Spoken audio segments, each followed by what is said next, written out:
नमस्कार, मैं श्रीमती रीता मंडल, ब्लॉक धरसीवा, जिला रायपुर से।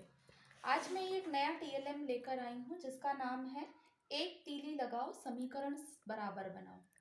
इस टीएलएम के माध्यम से बच्चे संख्याओं को रोमन रूप में बदलना तो सीखेंगे, रोमन रूप में लिखना तो सीखेंगे ही, साथ में इन्हें यहाँ पर अंकों को जोड़ना और घटाना भी बच्चे सीखेंगे।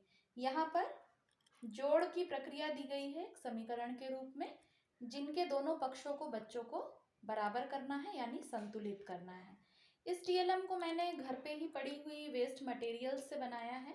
जैसे ये दुकानों में कपड़ों के लिए डिब्बे मिलते हैं, वो एक खाली डिब्बा है और इसके ऊपर मैंने एक पेपर लगाकर इसमें माचिस की तीलियों से मैंने इस टीएलएम को बनाया है।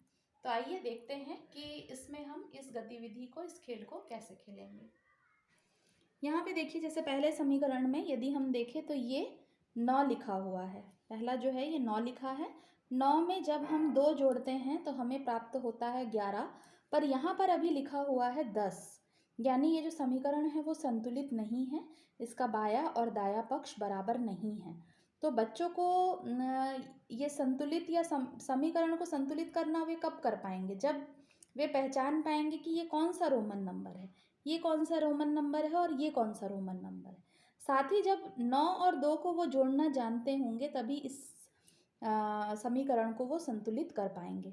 तो यहाँ पर जैसा कि यहाँ पर इस खेल का नाम लिखा हुआ है, एक तीली लगाओ समीकरण बराबर बनाओ, तो बच्चों को इस पहले वाले समीकरण में कहीं ना कहीं सिर्फ एक तीली का प्रयोग करना है। तो यहाँ पर यदि मैं इस एक तीली को रख दूँ तो मेरा जो समीकरण है वो संतुलित हो जाएगा, क्योंकि 9 और 2 को जोड़ने पर हमें 11 प्राप्त होता है। इसी प्रकार यदि मैं दूसरे समीकरण की बात करूं, ये 9 लिखा हुआ है और ये 5 लिखा हुआ है।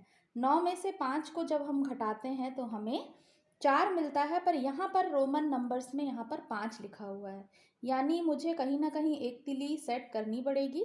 तो यहाँ पर यदि मैं इस एक तीली को रख दूँ तो ये बन जाएगा 4। इस प्रकार से इतने सारे मैंने यहाँ समीकरण बनाए हैं, आप अन्य समीकरणों को भी बना सकते हैं। और इस रुचिकर खेल को करते करते बच्चे जोड़ने घटाने की अवधारणा तो सीखते ही हैं, साथ में संख्याओं को रोमन पद्धति में, रोमन रूप में किस प्रकार से लिखा जाता है वो भी अच्छे से सीखते हैं। धन्यवाद।